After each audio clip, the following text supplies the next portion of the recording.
is Anil Bhandari, Senior Vice President Investments, Morgan Stanley Investment Management, who will introduce his panel. Thank you.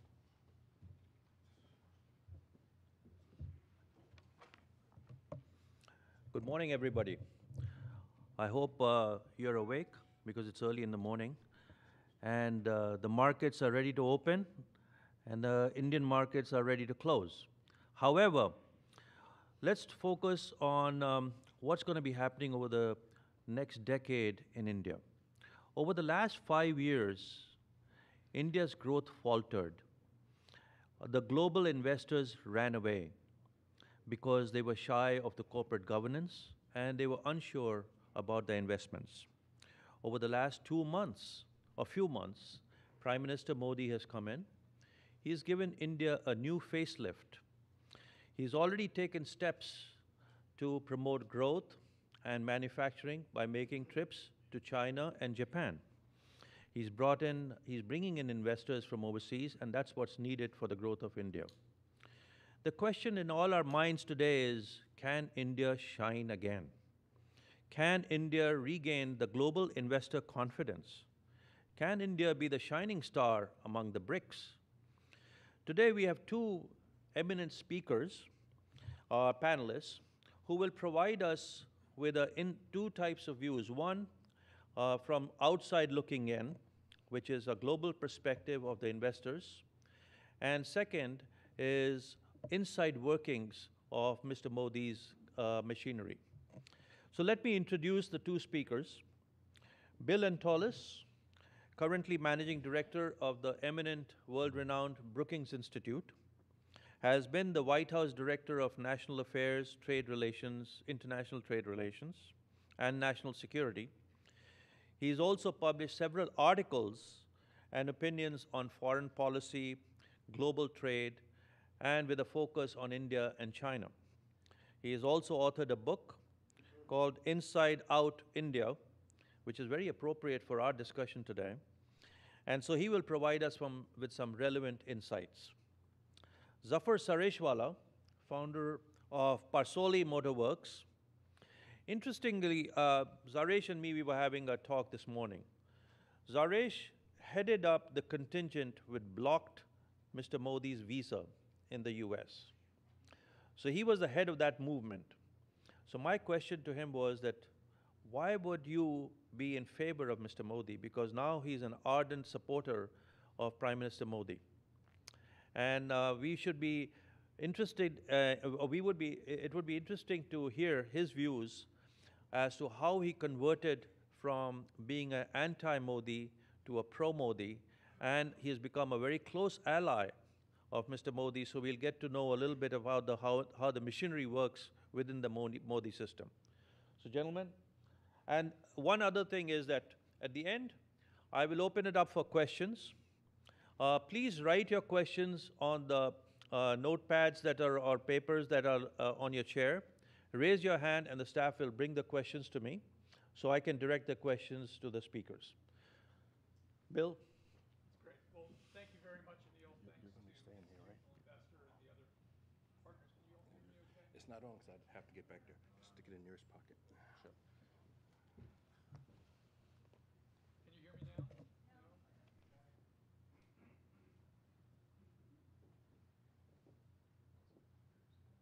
Hello? I'm sorry? Can't hear.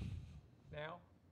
Better? There we go. Hey, thank you. Well, thank you, Anil. You're welcome. Thank you to the sound guys and to Institutional Investor and the other partners. It's a great pleasure to be here. And I've just come back from 2 weeks in India and 6 cities in 12 days. It was an extraordinary trip. It was the first time I'd been back in 2 years since I traveled for 6 months to India and China to work on this book that Anil mentioned, Inside Out India and China. And the mood in the country is entirely transformed, as many of you know who either are Indian or have deep connections to India. What I thought I'd start by doing is, though the book is called Inside Out, give an outside-in perspective on the developments broadly in Asia which is obviously the hope for the world economy is that Asia is the rising tide of the world economy, but has gone through a sluggish 3 years. I may have been a curse for Asia. It was just at the time that I arrived that those two economies started to slow. And they started to slow, I think, largely in China because of the eventual contradiction in the Chinese growth model. China's economic miracle that happened over a 30-some-odd year period was largely the success story of 4 provinces that have a total of only 250 million people now. Obviously, that's a little less than the population of the United States, but it still leaves another billion people in China that were sort of left out of this model for the first 25 or so years. In the first 25 or so years, those 4 provinces, Shanghai, Zhejiang, home of Alibaba, Jiangsu, and Guangdong, about 240, 250 million people, were responsible for 80% of export-led growth in China. 80% of exports, of all Chinese exports, came from those 4 provinces. That accounts for about 60, 65% of the entire Chinese economy, yet less than a quarter of China's population. And the basic political economy of China in the last 30 years has been to let those 4 provinces grow, to have a uniform set of rules, but to have those rules implemented differently, particularly in the coastal provinces, and a number of incentives for them to have a combination of private sector-led growth, particularly in Zhejiang and Guangdong, and a mix of private and public sector-led growth in Shanghai and Jiangsu. And then to tax those provinces and pump the resources inland. And that's what happened in the last decade. So particularly after the financial crisis in the United States, but even before then, you started to see massive fixed asset investment in inland China. If you look at provinces like Xi'an, Chengdu, the city of Xi'an in Shanxi province, the city of Chengdu in Sichuan province, the provincial city of Chongqing, 80 to 90% of the economy in those places, between 70 and 90%, is fixed asset investment. And that was fueled both by direct fiscal transfers and spending, but also state-owned enterprises, state-owned banks, essentially lending to these state-owned enterprises. So very little true private sector. Some incentives for private sector investment in export-led growth, but it's a tiny bit of those economies.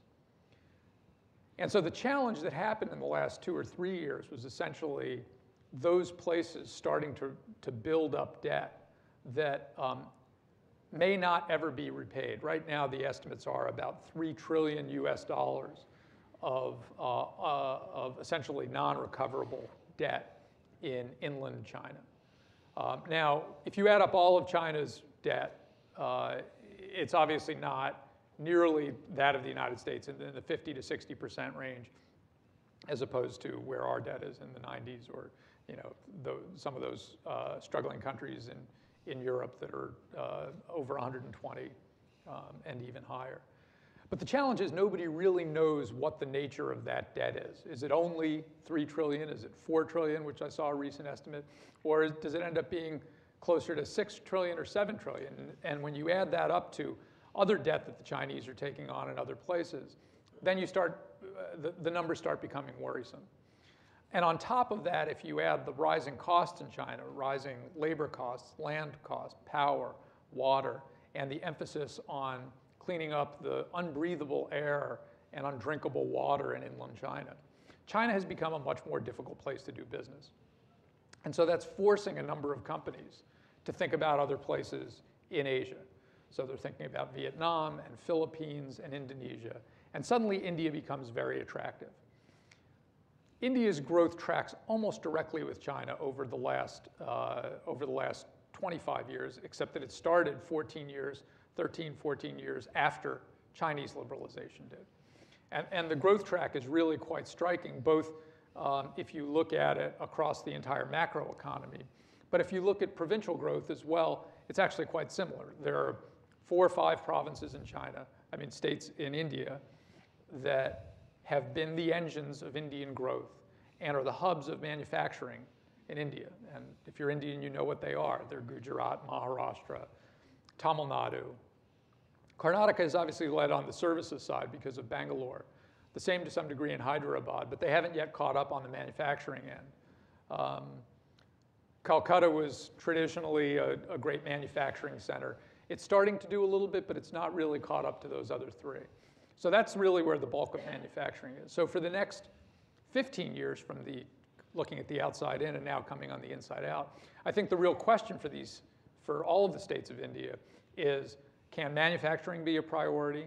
And can they do the things that the Chinese did to attract manufacturing, both foreign investment and domestic investment for manufacturing, both that is sustainable, that doesn't lead to asset bubbles, that has the kind of inputs necessary, again, relatively low-cost labor, land, ready access to power and water, reliable power and water,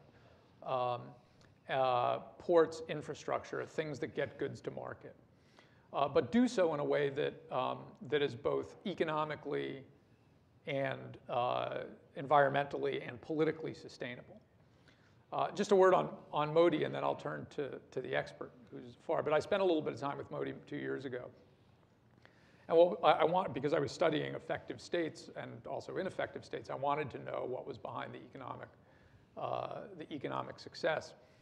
And what was quite striking to me was how he immediately focused on water and power. First on water, that he brought water through a series of irrigation and river connecting projects to every district in his state. And then he brought power, and he was specific and direct, that these are his own words, 24/7, 365, three-phase power to every village in my state. And he went through administratively what that required, which was largely about pricing and collecting fees. So getting the price right and making sure that it was charged right in the right places, and actually going around and making sure that people paid for the power. But what was striking about it was, in addition to the economics and the administration of that, he also focused on the politics of it, which is once you bring, this is again more or less his words, once you bring power to a village, a farmer buys a refrigerator. And the refrigerator is the most transformative thing in his or her life. And then they buy a television set, and they have a cell phone. And if you add all of those things up, they become a different person than they were before. And that's his model, not just economically, but politically, because once he's provided those things for them, in a political sense, he owns them, he has a relationship with them. And it's that aspirational connection to people across his state that made him hugely popular in the entire country. The challenge that he faces going forward is, in India, particularly things like power and water, they're very much done at the state level. And so on the one hand, there are things he can do centrally to help streamline that process. On the other hand, he and his party only control 5 states. In the South and the East, the states are controlled by either parties that are unaligned or parties that he's been in tension with. And he's going to face this tension of trying to manage things centrally, but also making sure that that economic miracle happens out at the local level in the same way that it happened in Gujarat.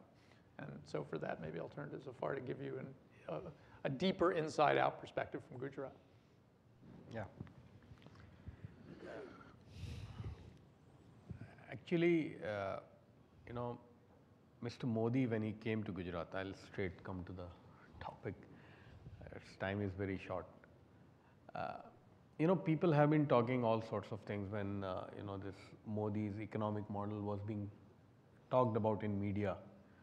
The opposition and a lot of other political opponents of Modi would always say that it's not Modi's greatness. I mean, he's not done anything spectacular. This is the Gujarati entrepreneurial spirit which is doing. But I've lived in Gujarat. I mean, my family is in Ahmedabad for more than 175 years. So I've seen growing in that city in Gujarat. When Mr. Modi came in 2002, Gujarat had come with 2 massive disasters. I mean, if people remember, in 2001 there was massive earthquake in Gujarat.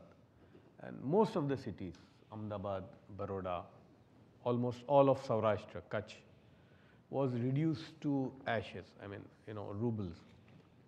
Totally, thousands of people, maybe hundreds of thousands of people had no homes, and it was a massive devastation.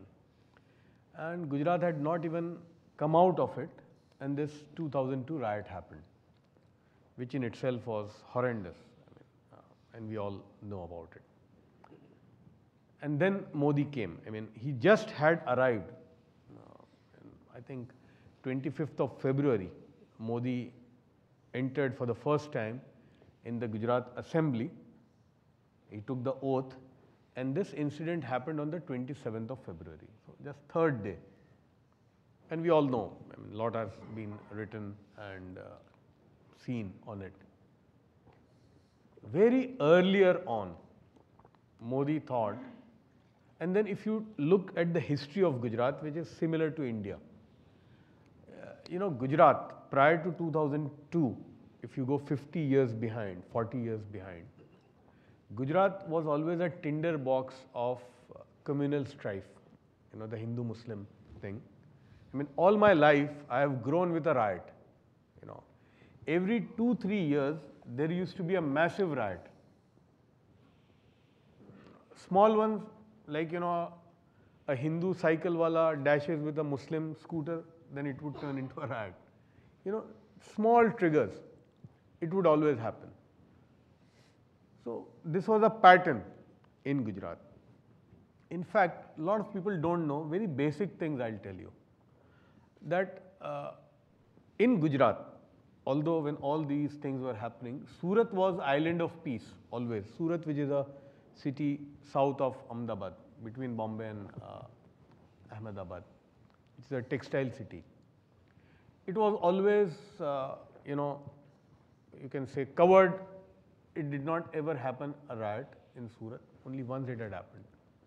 The price of property in Ahmedabad and Surat, Ahmedabad, the prices were in square yards. In Surat, it was in square feet. That was the difference. Property price, for example, if you buy a property in 1985, after even 17-18 years, the property price was same. We had an axiom in those days, in the early 80s. If somebody wanted to buy a property, we would say rather you put that money in government, post office saving account where you get 6% per annum. So it was a dead city, and most of Gujarat was dead. When Mr. Modi came, he had all these disasters in front of him. The first thing he understood that nothing can happen unless there is economic development. And then immediately he started this vibrant Gujarat, which now has taken a global phenomenon. Immediately in 2003, Modi started with this vibrant Gujarat summit, and he started developing all that. Now, parallel to that, always there was a fear that every 2-3 years something would happen. So Modi took that very strongly. So it is to his credit. I would give that the biggest credit which Mr. Modi, if you could accord to him, was or is that this is a state for 40 years prior to that, every decade, 2 or 3 times, there used to be massive riot. After 2002 till 2014, Gujarat has not seen a single incident of riot.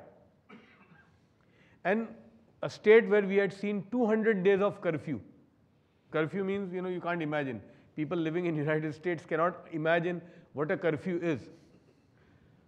Gujarat has not seen a single day of curfew in last 12 years. So that is Mr. Modi's biggest achievement on one part. And then there were hardly, because that is he's sort of, he has a jihad, I would say, because jihad means struggle actually, but it's a very abusive word these days. He has done a struggle to develop Gujarat as a manufacturing hub. Earlier on, in 80s, 90s, and before 2002, Gujarat never had mass job producing manufacturing companies. So to give that precedence, what Modi did, he went even backwards to that. Before big companies would come to Gujarat, First, he ensured that Gujarat is island of peace, because no company or no investor is going to come to a country where you have very good roads or good power or good governance, but there is no peace. So he ensured that. Second, he made availability of land easiest. In India, there are many states where there are land issues in courts. Land acquisition is always a problem in India. You see Maharashtra, you see Bengal, now even around UP, around Delhi, there are massive litigations for land acquisition. Land acquisition laws are simplest in Gujarat, thanks to Modi. Then you had power.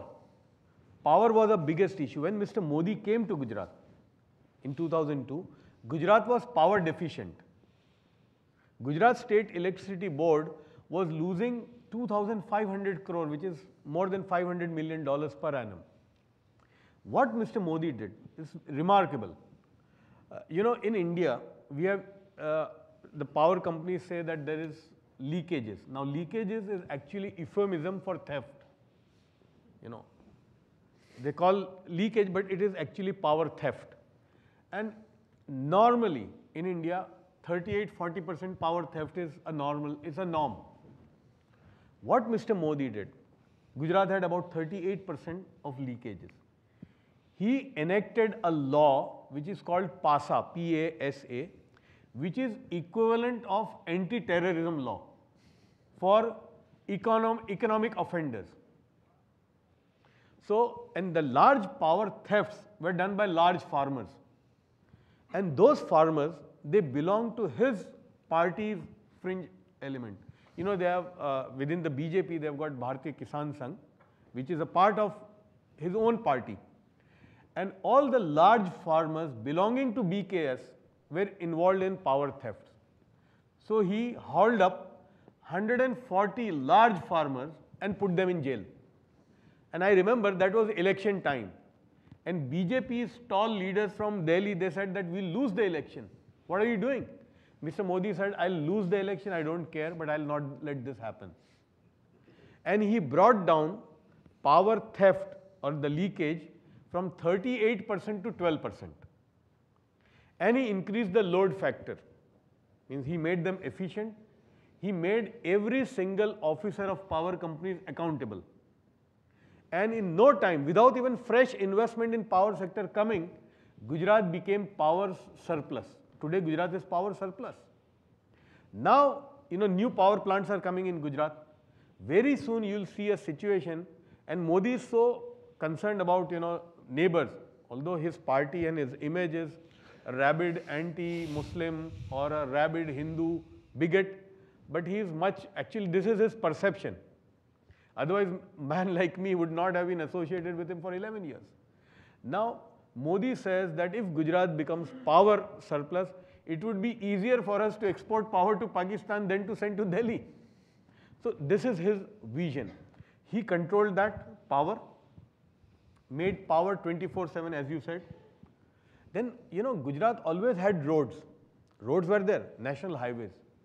But Gujarat did not have inner roads.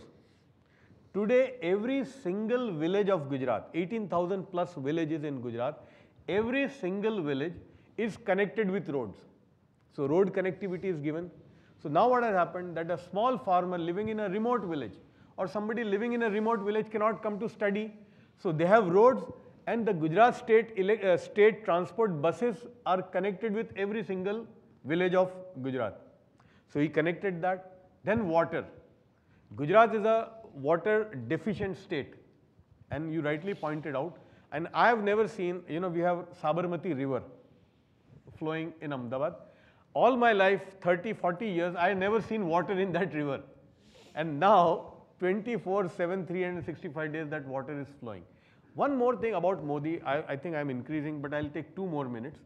The biggest trait of Modi is implementation and execution. I'll give a very small example. In Gujarat, when Modi came, there were at least hundreds of infrastructure projects which were on the drawing board, lying for 40 years. And Modi is not that type of a man that if earlier government had given some idea, but for some reason they have not implemented, Modi took care of those projects and he implemented. And one of those things is the famous riverfront of Ahmedabad. You know, the riverfront, it is seeing to, I would say, seeing is believing. This riverfront was on the drawing boards of Ahmedabad Municipal Corporation since 1972. Successive governments came, they did not implement. Why? You know, the $1 million question was that on the banks of the river, there were 19,000 families living on the huts. Now you cannot have a riverfront till you don't relocate these people. Rehabilitation. You have to give credit to Mr. Modi. He relocated every single family, 19,000. And the best part, you know, 67% of them were Muslims. So every single family was relocated. They were given houses, and then the dredging and everything took up. And today, it is one of its projects which nowhere has happened in the country. So Modi's trait is implementation and execution. And one more thing, the biggest attack on Modi is that he is anti-Muslim. But if you see that the best position of Muslims in India, it is in Gujarat. And the growth of Muslims in last 50 years, if you take 50 years and this 12 years, this 12 years growth pattern of Muslims was never seen in last 50 years. So Modi's whole plan is inclusive and it is community neutral. And that's what he's going to do, and he started doing in Delhi. I have very little time, but anyway. Thank you. I'm going to open it up for questions. So please hand over the questions to the staff.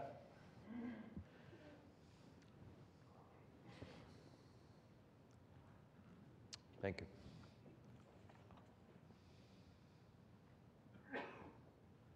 The first question is, during the past decade, law and order in India took a serious blow. Politicians were shunning the scandals or swimming in scandals and stealing billions. What has changed or what will change India? So basically it's about the law and order and about the corruption. So that's basically addressed, so I'll let you answer that, Zaresh. See, you know, to arrest corruption or to stop corruption, you need the man on the top to be corrupt-free. He has to be honest and his integrity should have zero tolerance. And that we have seen of Modi. It's not that it is, but we have seen. In 12 years, there was an axiom in Gujarat, which Modi used to say, in Gujarati, I'll then translate, હું ખાતો બી નથી અને ખાવા બી નહીં દઉં. I don't eat and I'll not let you eat. So, you know, Modi doesn't eat and he doesn't let anybody. So we have seen in Gujarat and already we are seeing now in Delhi. He's a very tough taskmaster. I mean, we'd never seen in India that the ministers would reach their offices at 9 o'clock. In fact, the biggest burden has now come to various golf courses in Delhi. Every morning, those golf courses would be, you know, full of government officers, and now they have nobody there. Because every officer has to, because the minister reaches his office at 9 o'clock. So naturally, the officers have to reach before that. So, you know, most of the golf courses would now have they'll have to go for a closure. So, Mr. Modi, it comes from the top. The man on the top has to be honest. His integrity, his credibility has to have zero tolerance. Then it will percolate down. It has already started, although it is only 100 days now. But still, in fact, a lot of government officers have been telling me that I have to rush to the office because these are not the old days. So that sense of responsibility amongst the officers has already slowly, of course, it's not that it will be done immediately. He doesn't have some magic wand. But if Mr. Modi remains there, then over a period of time, you'll have that kind of an atmosphere. So can I just add on that? I agree with Zafar to a point. I think that absolutely Mr. Modi has set a terrific tone. And he is a paragon of not only not being personally corrupt, but not tolerating corruption in his administration. There are a few other chief ministers who are also quite good on that score. And there are terrific public servants throughout India. The challenge in India, in my view, about corruption is the bottom-up style of corruption. Yes, certainly ministers have benefited. But the challenge in India is that you have electoral accountability all the way down to villages. People are elected, but they don't have any political authority. They don't have taxing and spending authority. So as a result, their way of gaining political power is to apply a tax to every transaction. And it's a personal tax that comes to them. And sometimes they use those resources to deliver political benefits, and sometimes they use those resources for personal private gain. China has its own set of problems, which is people aren't elected. They have quite a lot of authority, and they are only accountable on how much economic growth they produce. So they can apply that same tax, but as long as they're producing economic growth, that tax lubricates growth. In India, there hasn't been that economic growth incentive. So the challenge in combating the corruption, I do agree, you have to set a standard at the top, but you also have to get incentives right at the bottom. And the political incentives for acting in a way that leads to economic growth are not aligned with the economic incentives. And that's a much bigger transformation that has to happen in India. And my hope is that not only Mr. Modi, but a lot of state-level leaders will see that. Right now, the states have become powerful. Cities are incredibly weak. Cities don't have any, in the United States, essentially, cities and states pay for about 50% of all transportation infrastructure and 70 to 80% of other infrastructure like water, power, things like that.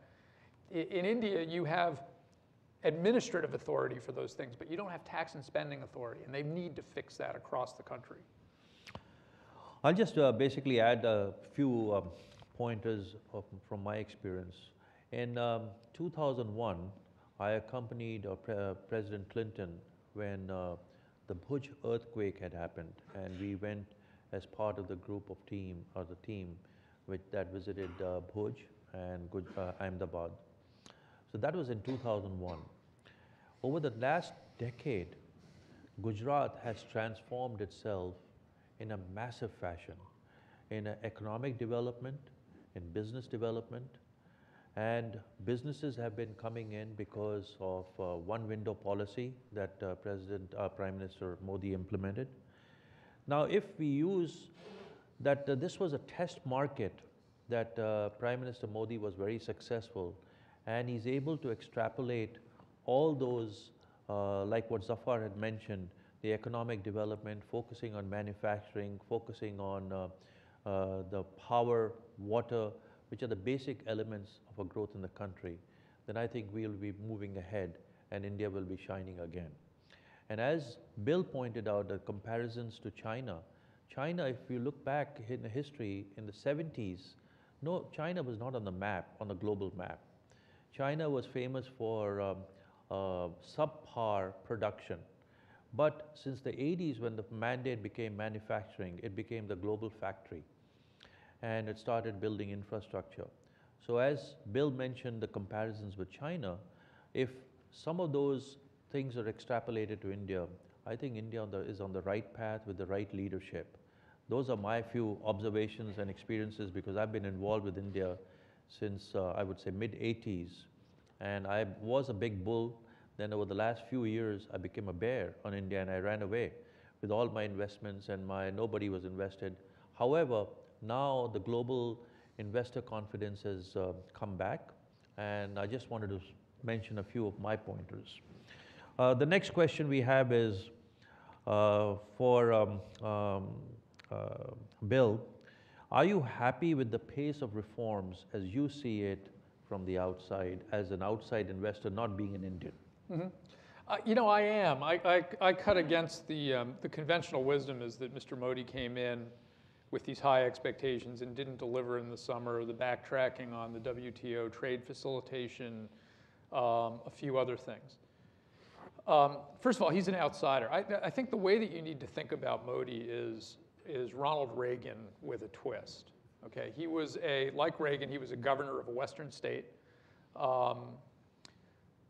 was an outsider, not just to New Delhi, but to his own party. Zafar and I were talking about this. He is BJP, but he's also not BJP. Remember, the BJP was sort of an upper middle class, almost intellectual organization that identified with other upper middle class intellectuals. And Modi was not that.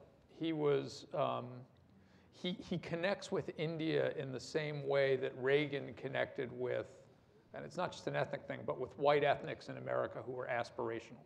He is an aspirational Indian. He arrives in a New Delhi that is a very complicated place. You have to think about, remember, in fact, I'm quite struck, I use this to describe for Americans how big and complicated India is. I don't think Indians often understand how big and complicated India is. The population of 1.2 billion people is essentially the population of North America, South America, and the 500 million people living in 27 countries in Europe.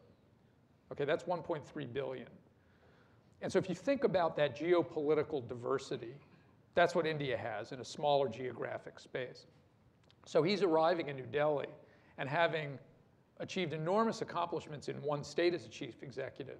He's trying to figure out how to get that to happen first in this sort of, it's like a civilizational capital as opposed to a national capital.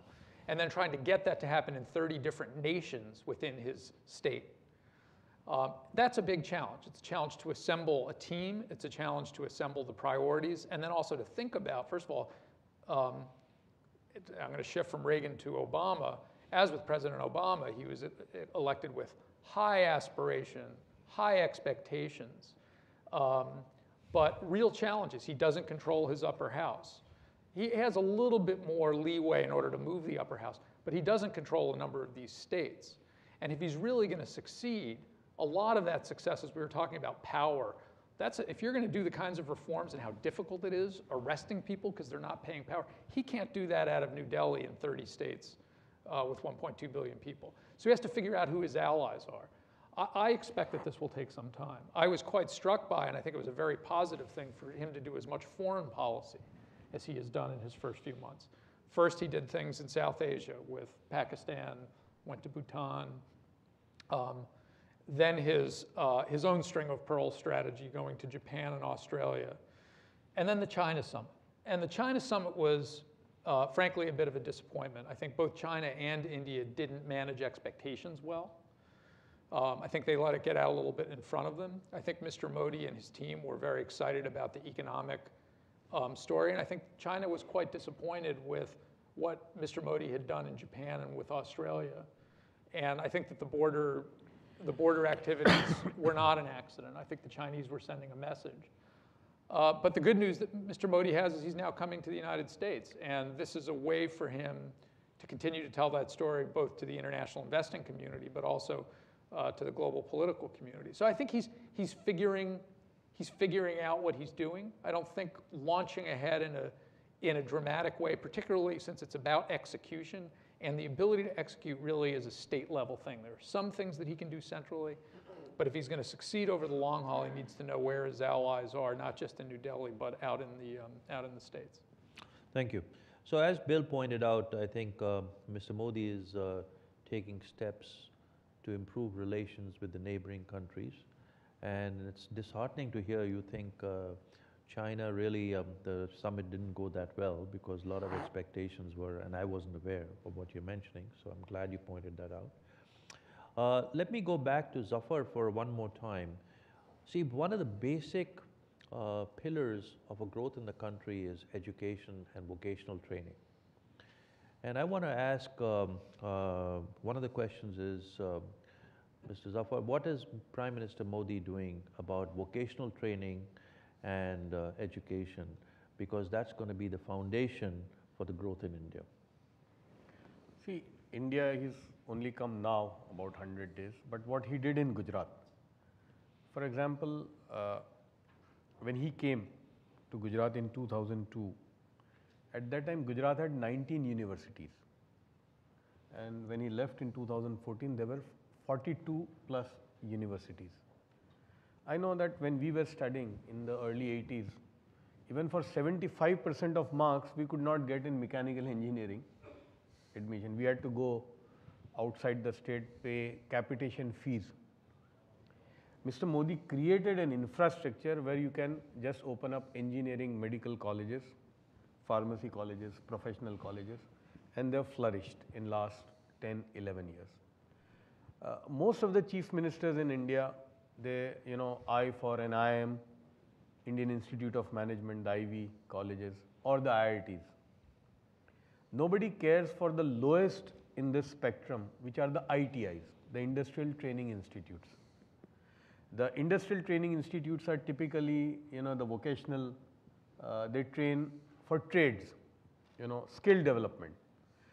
You also know that in India, there is a lot of dropout. People don't complete their schooling after 6th standard, 7th standard, 8th standard. So these ITIs have developed 1-year course, 2-year course, even 6 months course for a particular trade, to develop an electrician or a plumber or a mechanic. So that Modi, in last, I think by 2014, there were 800,000 seats in ITIs. He flourished them. In fact, in Gujarat, we also have a trade for drivers. ITIs with Maruti, the Suzuki car company, they've developed a trade to train drivers where they need 8th standard pass, and in 6 months they train somebody, because nobody knows that you need a training for a driver even. So those trained drivers, normally a driver gets about 10,000 rupees, but a driver trained by that institute commands about 20,000 rupees. So Mr. Modi has been talking on his 15th August speech also. He said we need to develop skill. In fact, in the budget also, the last budget, although it was they only had some 25, 30 days, they've allocated 500 crores for skill development. So Modi is not losing sight, because in India there are a lot of skills which are inborn. For example, the weaving class, the weavers, if you go in the UP, the north, but since that was dying, lot of skills were dying in India. So Modi wants to revive them. Then the carpet makers, the glass makers. So Modi is very much concentrating on skill development, and he's really working on it. I think that would be Last question for Bill. Bill, among the BRICS, how do you see India now? I mean, we've got the BRICS, and Goldman Sachs had basically said that the BRICS was going to be the future growth in the emerging markets. So comment on that, please. The BRICS are such a disparate group of countries, just thinking about the size of them. India and China each at, well over 1 billion people. Russia, the state of Uttar Pradesh in India has 200 million people. Russia is smaller than that. When we were in India 2 years ago, when Mr. Putin was elected back again as president, it was the same week that Uttar Pradesh had statewide elections. And statewide elections in Uttar Pradesh were bigger, freer, fairer, and less predictable at the same exact time, okay? Brazil is a big, complicated place that is, about the same size as 3 Indian states out of 30. And so if you pick the 3 wealthiest Indian states, that's more or less Brazil. And then South Africa is smaller than Gujarat. About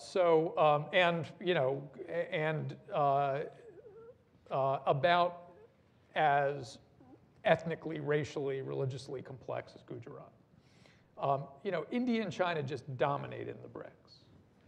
And I want to go to this point of education because I think it's critical.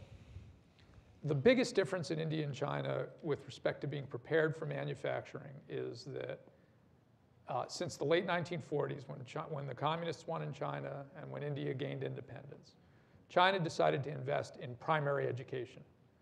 and secondary education for a number of reasons, but principally because the Communist Party they couldn't deal with dissent. Secondary primary education, secondary higher education was undermined entirely, and in the Cultural Revolution, it was devastated. So they had an enormous, well-educated, from a basic reading, writing, math standpoint, population that was technically proficient, but was intellectually starved. And India was the exact opposite. Nehru's vision was to have Oxford-style universities all across India. So you have investment in the IIMs and the IITs and all of that stuff at a secondary higher education level, but an underinvestment in primary education. And in the parts of India where primary education was valued, largely South India, you do see this flourishing that comes up more quickly. Most of the IT businesses in 4 states in South India that have only about 200 million people. And those happen to be the states that have 80 to 90% literacy as opposed to North India, which has 60 to 70%. So the big challenge, and when I spent time with Modi, he talked about agricultural schools. I mean, this guy is a policy wonk that is hard to imagine. I've only met one politician that is into the details of policy in him, and it's Bill Clinton. He's talking about agricultural training and why that's so critical. And because he gets it, he understands that even in a relatively industrialized, relatively well-educated state like Gujarat, the future is in the large masses of people that need education and need education to prepare them for jobs. Thank you, Bill. Thank you very much. I hope, I want to thank, first of all, the speakers out here for taking the time. And again, I hope you've enjoyed it. And I think the valuable insights that they provided is, seems like India is on its way to shine again. Thank you. Thank you very much.